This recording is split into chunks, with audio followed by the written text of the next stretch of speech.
আওয়ামী লীগগুলো ততক্ষণ ভালো যতক্ষণ পর্যন্ত সুবিধাজনক অবস্থানে থাকে। প্রমাণ এটা বলে শেষ করি, এই যে দেখেন আমি অবাক হই, মানে আওয়ামী লীগ তো এতদিন একটা ভাব নিছে কি, গিলে করা পাঞ্জাবি পরবে, একটা পাশে চটি ব্যাগ থাকবে, সিথি করে চুল আঁচড়াবে, হ্যাঁ, এরপরে একটু একটু রবীন্দ্রনাথ পড়বে, শান্তিনিকেতনী ভাষায় বলবে, অশুদ্ধ অশ্লীল একদমই বলা যাবে না। এই করে করে করে করে আসাদুজ্জামান নূর শুধু গণহত্যাই করবে না, তার গাড়ি বহরে যারা হামলা করছে তাদেরকে গুম করছে, খুন করছে। এই যে ছায়ানটি, এই যে উদিচি, এই পুরো গ্রুপটা তাদের প্রোডাক্ট করা। এই যে হুমায়ুন আহমেদের সাহেবের যে নাটক করতো আমির খসরু কি জানি, খসরু ভুলে গেছি, স্বাধীন খসরু, ভাবেন 54 বছর বয়স এই স্টুপিডটার। মানে আওয়ামী লীগ যে কত বড় স্টুপিড হইতে পারে ওদের সব গেছে।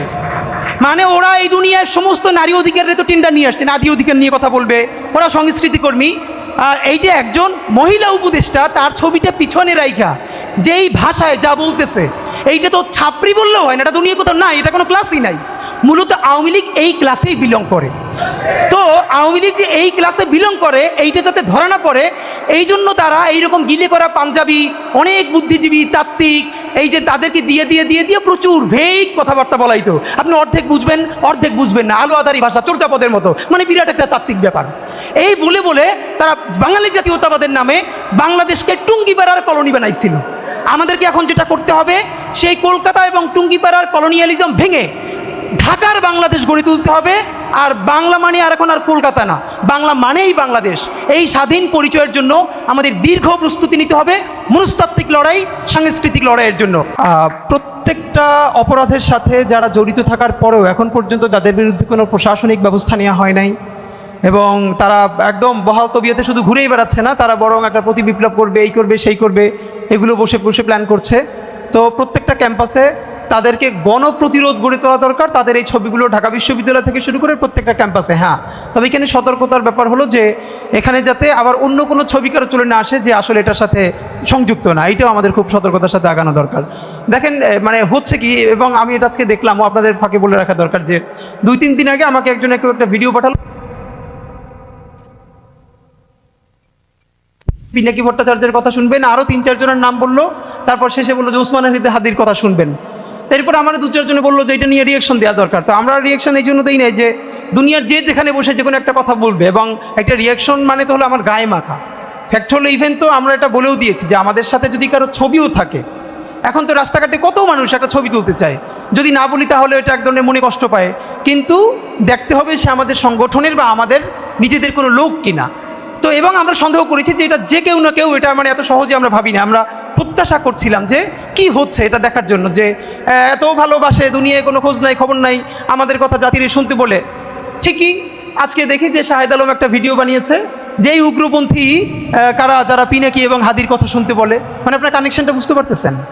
এই যে ন্যারেটিভ বিল্ডিংয়ের জায়গাটা, তো যখনই বলছে যে মানে ভাই আমি ব্যক্তিগতভাবে খুবই যে আমার কি কতটুকু ভালোবাসে, এটার তো একটা স্টেজ আছে। আমার মার চেয়ে আমার শাশুড়ি আমার বেশি যত্ন করলে আমি সন্দেহের চোখে দেখি, আমার বোনের চেয়ে আমার খালাতো বোন যদি বেশি যত্ন করে এটা আমি সন্দেহের চোখে দেখি, এটা আমি ভালো চোখে দেখি না। তো হিসাব হলো সোজা।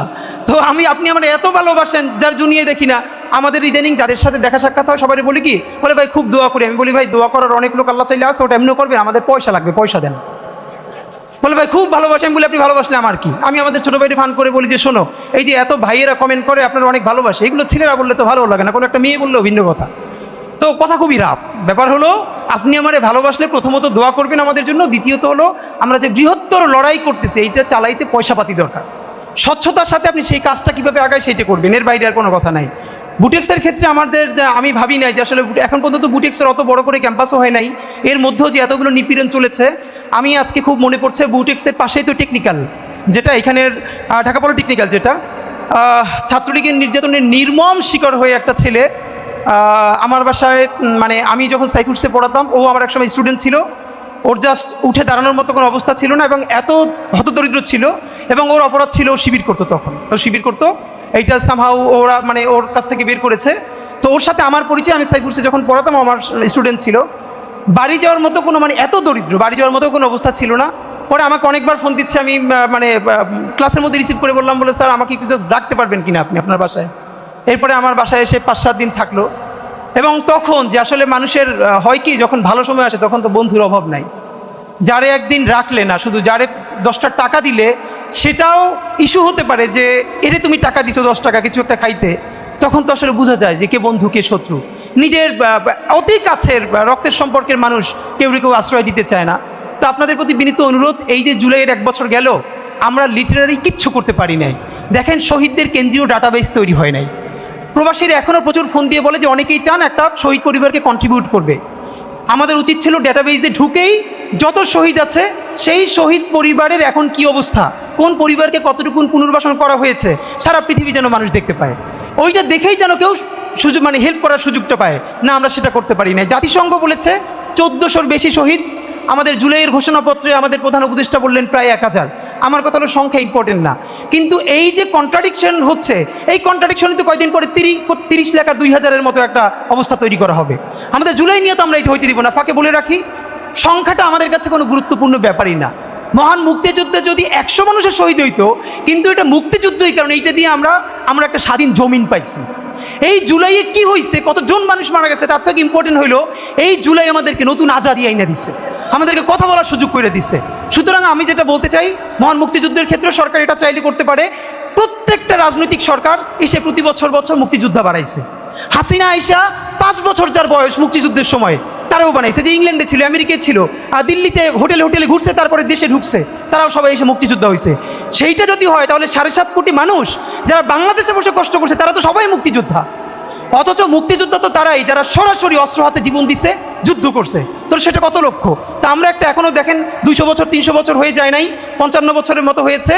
প্রয়োজনে এই সরকার জাতিসংঘের সাপোর্ট নিয়ে, ইন্টারন্যাশনাল যত কমিউনিটি আছে সবার সাপোর্ট নিক। যে মুক্তিযুদ্ধে শহীদ হয়েছে তার তো নিশ্চয়ই 2nd বা 3rd জেনারেশনে কেউ বেঁচে আছে। ওই গ্রামে তো আদমশুমারি হয়েছে, অ্যাটলিস্ট 100 পৌঁছানো না গেলেও 18-20 তো সম্ভব। এইটার একটা ইন্টারন্যাশনাল সার্ভে করার মধ্য দিয়ে আমরা আপনাদের মাধ্যমে দাবি জানাতে চাই যে এই মুক্তিযোদ্ধার শহীদ সংখ্যা নিয়ে যে এই রাজনীতিটা সবাই করে, আল্লাহর রাস্তায় এটা বন্ধ করা দরকার। আর দ্বিতীয়ত হলো জুলাইয়ের শহীদ সংখ্যা। এখন পর্যন্ত রায়েরবাগ যে বদ্ধভূমি, রায়ের বাজার, সেখানে এখনও 1 থেকে 1.5 শতাধিক লাশ তোলা হয় নাই, গণকবরের মধ্যে পড়ে আছে। আমরা অসংখ্যবার গেছি, বলেছি অ্যাটলিস্ট ডিএনএ টেস্ট করে আপনারা জাতিকে জানাই রেখেন যে কেউ যদি এসে ডিএনএ স্যাম্পলিং করে। না, ডিএনএ টেস্টও করা হচ্ছে না, স্যাম্পলিংও করা হচ্ছে না, জাতীয়ভাবে উদ্যোগও নেওয়া হচ্ছে না। সরকার এখন পর্যন্ত জাতীয় শহীদদের তো আর্কাইভই করতে পারে নাই। তা আসলে আমরা কিছু করতে পারি না জাতিগতভাবে। এখন দেখেন, দায়টা আমাদের এই জন্য যে এই সরকারের অনেক উপদেষ্টা বিদেশ চলে যাবেন, হয়তো পরবর্তী সরকারের কেউ মন্ত্রী এমপিও হবেন, কিন্তু এই সরকারের কয়েকজন উপদেষ্টা জীবন দিছে বা তার সন্তান শহীদ হয়েছে বা একজন আহত হয়েছে, হয় নাই তো? শহীদ হয়েছে আপনার ভাই, আমার ভাই, আহত হয়েছে আমাদের পরিবার, আমাদের বন্ধু বান্ধব। সুতরাং তাদের এই রক্তের ঋণ মিটানোর দায় আমাদেরকেই নিতে হবে। এটা আসলে সরকারও করে দিবে না, কেউ করে দিবে না। মুক্তিযুদ্ধের পরে শুধু ব্যক্তিগত উদ্যোগে অনেকগুলো লিবারেশন ওয়ারের মিউজিয়াম হয়েছিল, মানুষ সংগ্রহ করে করে করে করে তাদের জিনিসপত্র সংগ্রহ করছে। জুলাইয়ের পরে সেই কালেকটিভ উদ্যোগ আমরা দেখি নাই। সুতরাং আপনাদের প্রতি আমাদের শুধু একটাই অনুরোধ, বুটেক্স আজকে যেটা করলো, এই প্রোফাইলিংটা করলো, এইটা আরও বড় ভলিউমে করে আসুক, তার প্রথমত। দ্বিতীয়ত, এইটা শুধু হার্ড কপিতে না থেকে এইটাকে যেন অনলাইনে ছড়ানো যায়। বিশেষ করে এটার উপরে যদি কোনো ভালো ফিল্ম মেকার দিয়ে একটা ডকুমেন্টেশন করা যায়, অথবা এটাকে কেন্দ্র করে যদি শুধু একটা ওয়েবসাইট করা যায়, যাতে বহির্বিশ্বেও যারা স্টুডেন্টদের উপরে যে টর্চার হয়েছে, এইটা নিয়ে যদি কেউ ভবিষ্যতে রিসার্চ করতে চায়, আপনাদের এখান থেকে যেন তারা ডেটা নিতে পারে। এইটা আপনাদেরকে করতে হবে। এটা আমি সব জায়গায় বলবো না, কিন্তু যেহেতু বুটেক্সের, আমি মনে করি যে বুটেক্সের ইতিমধ্যে অল্প সময় হলেও তাদের ওয়ার্ল্ড ওয়াইড একটা অ্যালামনাই তৈরি হয়ে গেছে, তাদের অনেক ভাই বন্ধুরা বিশ্বের বিভিন্ন জায়গায় গেছে। প্লিজ আপনারা এটাকে একটা ওয়েবসাইট করেন এবং এটাকে ইংলিশ অবশ্যই ভার্সন রাখেন, আর সেইটাকে খুব ভালো একটা জায়গায় লঞ্চ করেন। প্রয়োজনে বড় ভাইদের সহযোগিতা নিয়ে কোনো একটা 5 স্টার হোটেলে যদি সম্ভব হয় আপনারা কূটনীতিকদেরকে ডেকে ডেকে ব্রিফ করেন, যারা এখন বলে আগেই ভালো ছিলাম, যারা বলে বিনম্র শ্রদ্ধা, তারা এই যে একটা স্টুডেন্ট বলতেছে এইখানে লেখা একটু আগে যে তার 2 পা তুলতে পারতেছে না, রক্তে ভেসে যাচ্ছে, তখন এই বিনম্র শ্রদ্ধাটি কোথায় ছিল, এইটা তাদেরকে ধরে ধরে জিজ্ঞাসা করতে বলেন। আমি আশা করছি যে আপনারা সবাই যে যার পরিসরে, জুলাই শুধু বাঁচিয়ে রাখলে হবে না, জুলাইকে মাথা উঁচু করে বাঁচিয়ে রাখতে হবে, তাহলেই বাংলাদেশের স্বাধীনতা, সার্বভৌমত্ব বাঁচবে, বাংলাদেশ বাঁচবে। আপনাদের সবাইকে এমন অসাধারণ প্রোগ্রাম করার জন্য অনেক শুকরিয়া। বাংলাদেশ জিন্দাবাদ, ইনকিলাব জিন্দাবাদ।